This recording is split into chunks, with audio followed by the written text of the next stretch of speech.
네, 안희 기자 사회부 강병규 차장 나와 있습니다.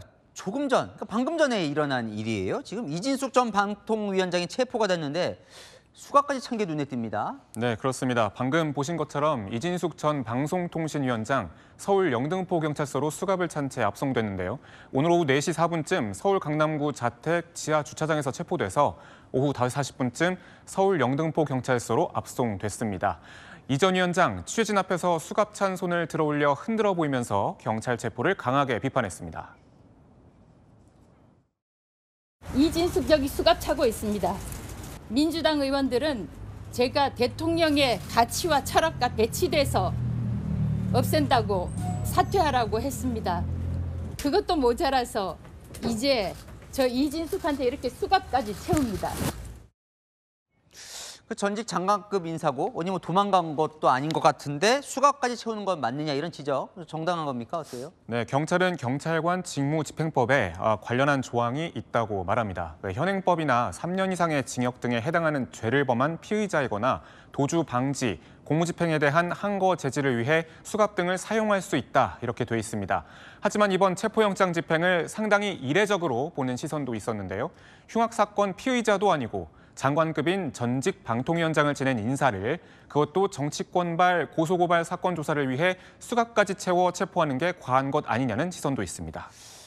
왜 이게 수갑까지 채워서 체포를 하느냐? 그러니까 경찰은 불렀는데 안 나왔다는 거예요. 이 전 위원장 측은 뭐라 그래요? 네, 이 전 위원장 변호인 주장은 이렇습니다. 경찰이 방통위원장실로 전화를 해서 지난달 27일 출석을 요구했다고 하고요. 하지만 이날 국회 본회의 참석 일정 때문에 불출석 사유서도 제출했다는 게 이 전 위원장 측 주장입니다. 또 고발장 접수가 4월인데 변호사 선임은 7월에 이뤄졌고 9월 초까지 2개월간 경찰은 아무 연락도 없었다며 체포영장 집행이 너무 갑작스럽다 이렇게 비판했습니다. 수갑이나 이 체포영장 집행이 갑작스럽다는 거나 이런 거에 대해서 경찰은 뭐라고 합니까? 네, 체포영장을 집행한 영등포 경찰서 관계자 말을 들어봤는데 원래 체포하면 수갑을 채우게 돼 있다며 원칙대로 했다고 주장합니다. 또 다른 경찰 관계자도 대상자 신분 등을 감안해야겠지만 꼭 흉악범만 수갑을 채운다는 규정은 없다며 이 전 위원장의 출석 불응이 여러 차례였다는 걸 강조했는데요. 현직 부장검사에게 물어봤는데요. 돌발 행동 예방 차원에서라도 체포 시 수갑을 채우는 건 원칙적으로 맞다면서도 강력 사범도 아닌데 주거지에서 체포한 건 다소 과하다고 볼 소지가 있다는 의견이었습니다. 잘 들었습니다. 안희 기자, 강병규 차장이었습니다. 안희 기자, 법조팀 유준 기자 나왔습니다. 지금 이진숙 전 방통위원장 체포가 적법했냐, 부당하냐를 이제 따져보는 것 같은데 방통위원장 측이 전 방통위원장 측이 아예 체포영장을 공개를 한 것 같아요. 그래서 거기 보면 법원이 체포해야 된다고 판단한 이유가 있을 거 아니에요? 뭡니까? 네, 이진숙 전 방통위원장 측이 공개한 체포영장을 보면요. 정당한 이유 없이 출석에 불응할 우려가 있다. 이 부분 영장 발부 사유에 수기로 체크 표시가 되어 있습니다. 판사가 직접 표기한 건데요. 이 전 위원장이 앞으로 경찰 출석 요구에 불응할 거라고 판단한 겁니다. 그 판단 근거가 이제 궁금한데 보면 이 전 위원장 쪽은 아니다. 내가 날짜도 협의했고 불출석 사유서도 냈다. 불응하려는 게 아니다 이렇게 얘기를 하고 있고 경찰은 맞다고 얘기를 하고 있어요. 누구 말이 맞아요? 네, 경찰은요. 이 전 위원장 측에 총 6번 출석 요청을 했다고 밝혔는데요. 경찰과 이 전 위원장 측을 취재를 해보니까 8월 12일부터 25일 사이에 3번, 또 9월 9일부터 19일 사이에 또 3번 이렇게 출석 요구서를 보냈다는 점에서는 양측 주장이 같습니다. 이를 두고서 해석이 엇갈리고 있는 건데요. 이 전 위원장 측은 일방적으로 출석 일자를 통보해 놓고 그 날짜를 지키지 않았다면서 출석 불응이다 이렇게 몰아붙였다고 주장을 하더라고요. 또 소환에 불응했다는 모습을 만들기 위한 출석 요구서라면서 형식적인 요청이었다고 주장하고 있습니다. 반면에 경찰은 6번에 걸쳐서 출석 요구서를 발송했는데도 불응했기 때문에 체포영장을 집행한 거라서 문제가 없다는 입장입니다. 근데 이제 보면 뭐 도주 우려가 있다 이렇게 할 때는 뭔가 좀 불확실할 텐데 아니 전날까지도 장관급인 고위직 공무원이었는데 이렇게 체포까지 하는 건 이례적이다. 이건 맞는 평가입니까? 예, 그래서 한 현직 법관이요. 이례적인 청구, 또 이례적인 발부라고 표현을 하더라고요. 전직 장관급 공무원이라서 신분도 확실하고 또 국회 일정 때문에 출석하지 못한다는 불출석 사유서도 냈기 때문이라는 거죠. 다만 경찰이 6번 출석을 요구한 것도 많은 횟수라서 결국에 체포라는 최후의 수단을 쓴 거다. 이런 시선도 있습니다. 야권에서는 이 집행 시기도 좀 문제를 삼는 것 같아요. 그러니까 결국 정치적인 의도 때문이다. 추석 밥상에 이진숙 전 방통위원장 올리려는 거다. 이 시기를 두고는 어떻게 봐야 됩니까? 예, 이 전 위원장 체포영장에 적힌 유효기간을 다시 한번 보면요. 법원이 영장을 10월 1일에 발부를 하면서 유효기간을 10월 31일까지로 지정을 했습니다. 이 한 달 동안의 기간이 있는데 발부된 다음 날 곧바로 체포가 된 겁니다. 이 현직 법관들은 통상 유효기간을 2주 정도로 준다고 하면서 한 달이면 여유 있게 기한을 줬다. 당장 집행하라는 취지는 아닌 걸로 보인다. 이렇게 말을 하더라고요. 또한 검사 출신 변호사는 이 전 위원장의 면직 다음 날 그리고 연휴 직전에 집행하는 게 맞는지는 의문이라고 얘기하기도 했습니다. 이 유효기간 안에 영장을 집행한 거라 법적인 문제는 없습니다. 또 올해 추석 연휴가 긴 것도 이 유효기간을 정하는 데 영향을 미쳤을 수 있다는 분석도 있습니다. 자, 그런데 체포영장을 보면 그중에 이제 이진숙 전 방통위원장이 무슨 혐의다, 뭘 잘못했다 이 내용도 들어있잖아요. 그런데 그동안에는 유튜브 발언이 이제 정치적 중립 위반이다 이렇게만 알려져 있었는데 그게 아니라 지난 대선에 영향을 미치는 행위를 했다 이런 내용이 있다고요? 네, 체포영장을 살펴보니까 지난 3월 이 전 위원장이 SNS에 올린 글을 언급을 했는데 민주당 의원들과 이재명 대표를 직무유기 현행범이라고 언급하는 글을 지적을 했습니다. 체포영장에는 이를 두고 공무원 신분으로 4월 재보궐선거와 제21대 대선에 영향을 미치는 행위를 했다. 이렇게 적시했습니다. 이 전 위원장 측은 방통위가 정상 운영되지 않은 아쉬움을 표현한 것뿐이라고 주장을 하는데요. 내일 열리는 체포적부심 결과에 따라서 정치권 또 한 번 출렁일 걸로 보입니다. 네, 잘 들었습니다. 아는 기자 유준 기자였습니다. 네, 아는 기자 사회부 법조팀 유준 기자와 함께 이야기 나누겠습니다. 자, 유 기자, 이진숙 전 방송통신위원장 조금 전에 이 체포 적부심이 인용이 됐습니다. 이건 이례적인 결정입니까? 네, 그렇습니다. 심사가 종료된 지 2시간여 만에 경찰의 체포를 유지하는 게 적절하지 않다는 법원의 판단이 나왔습니다. 앞서 발부했던 체포영장이 잘못됐다는 걸 스스로 인정한 셈인데요. 법조계에서는 보통 이 체포적부심으로 석방되는 확률을 1% 미만으로 보는데 이 확률을 뚫은 겁니다. 1% 미만의 확률이군요. 왜 이례적으로 이런 결정을 내렸을지가 굉장히 궁금합니다. 법원의 판단 이유는 뭡니까? 네, 법원은 그 판단 이유를 상당히 세세하게 설명을 했는데요. 범죄 성립 여부에 관해서 다툼의 여지가 상당하다고 했습니다. 이진숙 전 위원장이 방통위 2인 체제 운영과 관련해서 SNS에 글을 올리거나 유튜브에 자신의 의견을 개진한 게 범죄가 될 수 있느냐, 이 부분 다툼의 여지가 크다고 본 겁니다. 그런데 수사는 또 계속하라고 했습니다. 네, 맞습니다. 오늘 구속적부심을 맡은 김동연 부장판사, 이진숙 전 위원장을 석방해야 한다고 결정을 하면서도요. 수사의 필요성이 전면 부정된다고 보기는 어렵다고 했습니다. 공직선거법 위반인지 아닌지 또 국가공무원법을 위반했는지는 일단 풀어준 뒤에 조사를 해보라는 겁니다. 경찰로서는 좀 뼈아플 것 같습니다. 왜냐하면 이 무리한 체포를 했다는 어떤 법원의 판단을 받은 건데 현재 경찰은 어떤 입장을 내고 있습니까? 네, 우선 경찰 상당히 당혹스러운 상태입니다. 일단은 수사의 필요성 또 체포의 적법성은 인정이 되지만 체포의 필요성이 인정되지 않았다라는 반응을 내놨는데요. 당초에는 구속영장 신청이 유력했습니다. 하지만 이렇게 체포가 부당하다는 판단이 나온 상황에서 구속영장 신청까지는 사실상 어려워진 게 아니냐 이런 관측도 나오고 있습니다. 이런 상황에서 오늘 법원이 이 전 위원장을 일단 풀어주면서도 잘못도 있다 이렇게 지적을 했다면서요? 네, 맞습니다. 이 전 위원장이 선거법 위반으로 고발된 상태잖아요. 공직선거법 위반 사건은 공소시효가 6개월입니다. 신속하게 조사를 해야 하는데 경찰의 출석 요구에 적극적으로 의사를 밝히려는 노력이 부족했다고 지적했습니다. 이 전 위원장은 국회 출석 일정 때문에 어쩔 수 없었다고 주장을 해왔는데요. 김 부장판사는 이 전 위원장이 이 사전에 스스로 약속했던 이 마지막 출석 예정 일자에 나오지 않았었고 이게 과연 국회 출석 때문에 불가피한 게 맞는지 의문이 남는다고 지적했습니다. 이 전 위원장이 오늘 일단은 풀려났습니다. 앞으로 수사가 계속 이어질 수 있는 거 아니겠습니까? 만약에 경찰이 이 상황에서 구속영장을 신청을 한다면 이 전 위원장 다시 수감될 수도 있는 겁니까?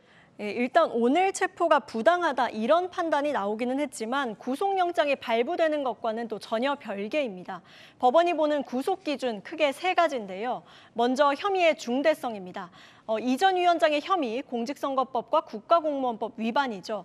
유튜브에 출연을 하거나 SNS에 글을 쓴 것만 가지고 구속할 만큼의 중대 범죄로 보기는 어렵지 않겠느냐는 관측이 나옵니다. 또 다음으로 문제가 된 이 전 위원장의 발언 모두 아직까지 SNS 게시글과 영상으로 남아있기 때문에 증거인멸 우려 역시 낮다고 보입니다. 결국 핵심은 도주 우려가 될 걸로 보입니다. 도주 우려. 그렇다면 이 전 위원장이 도망갈 염려가 있습니까? 이 전 위원장 측에서는 얼굴이 너무 알려져 있다 보니까 어디 도망가지도 또 숨을 수도 없는 사람이다 이런 입장인데요. 다만 구속심사에서 도주 우려를 따질 때는 실제로 도망을 갈 것인가 이 부분만 따지는 건 아닙니다. 수사기관 조사나 또 향후 재판에 불출석할 우려가 있는지도 도주 우려에 들어가는데요. 앞서 6차례 소환에 불응한 게 맞냐 아니면 국회 출석을 고려해서 일정을 조율한 정도냐 이 공방이 구속심사에서도 반복될 전망입니다. 네, 잘 들었습니다. 지금까지 아는 기자였습니다. 네, 이진숙 전 방송통신위원장 모셨습니다. 어서 오십시오. 예, 안녕하세요. 안녕하세요라고 하면서도 우리 동양한테 안녕하세요라고 해야 되는데 대한민국은 안녕하십니까? 이 말이 떠오릅니다. 예, 추석 당일이지만 워낙 이슈가 되고 있어서 모셨습니다. 자, 이번 연휴 직전에 이제 체포가 되셨다 풀려나셨는데 전혀 예상치 못한 체포였던 거죠? 저 이진숙뿐만 아니라 대한민국에 누가 예상할 수 있는 일이겠습니까?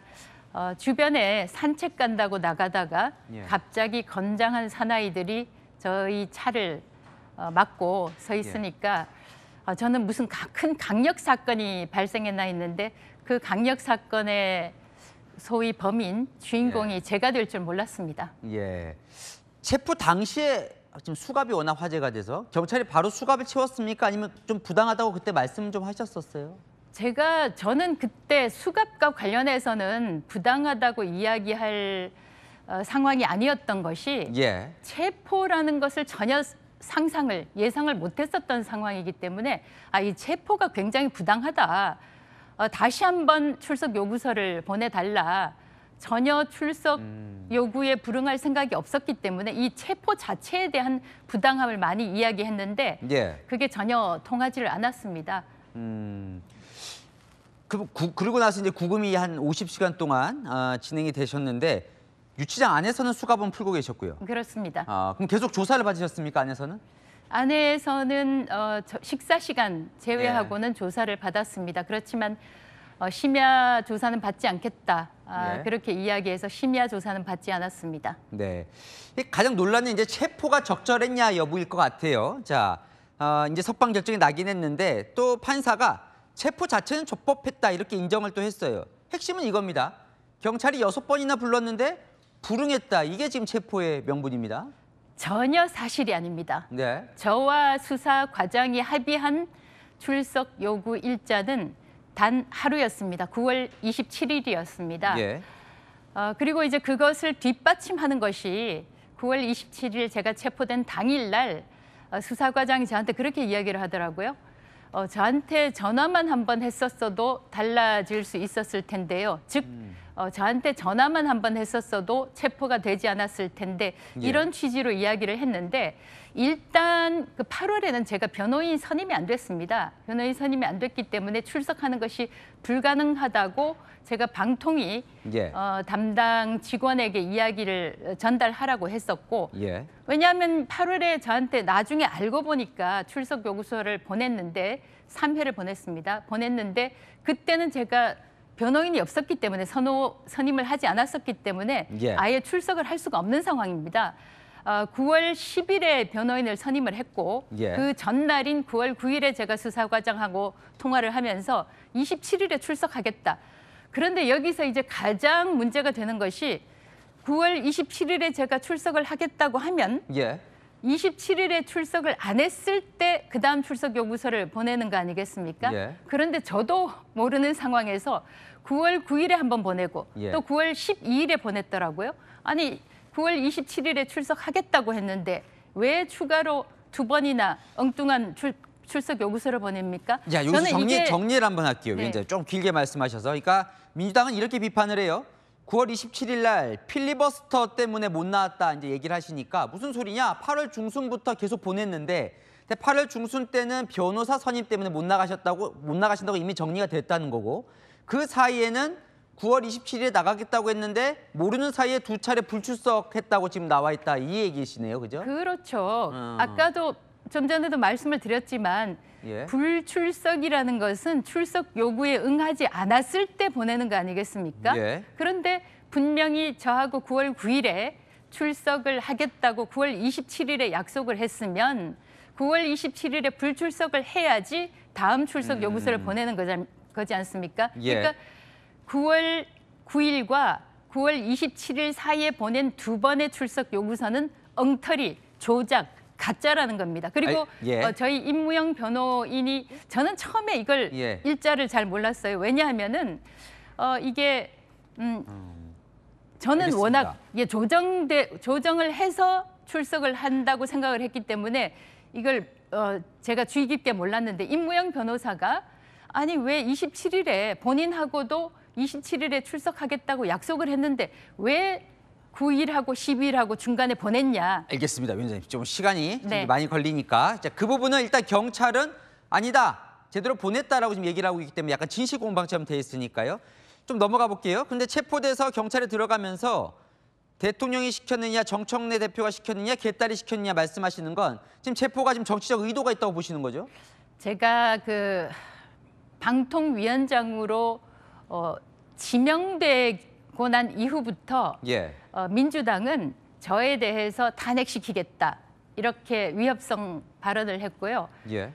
장관급 기관장으로는 사상 처음으로 사흘 청문회를 했습니다.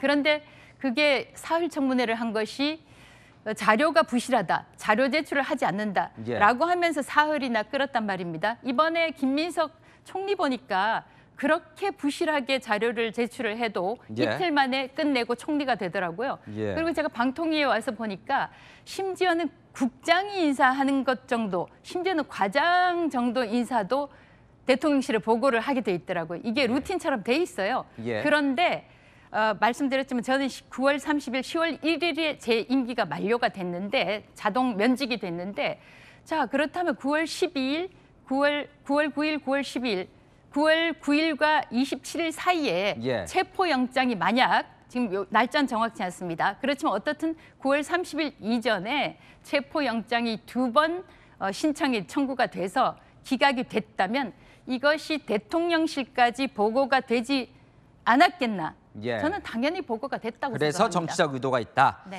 자, 어쨌건 지금 이제 혐의를 받는 건 정치적 중립 위반, 의무 위반인데 예. 어쨌건 유튜브에 나가서 민주당을 비판하는 건 현직 방송통신위원장 신분으로 그렇게 하는 건 정치적 중립 의무 위반이다. 감사원도 일단 그렇게 얘기를 하고 있는데 그 부분은 좀 잘못한 건 아닙니까? 어떻게 보십니까? 대한민국에서 민주당은 비판받아서는 안 되는 성역입니까?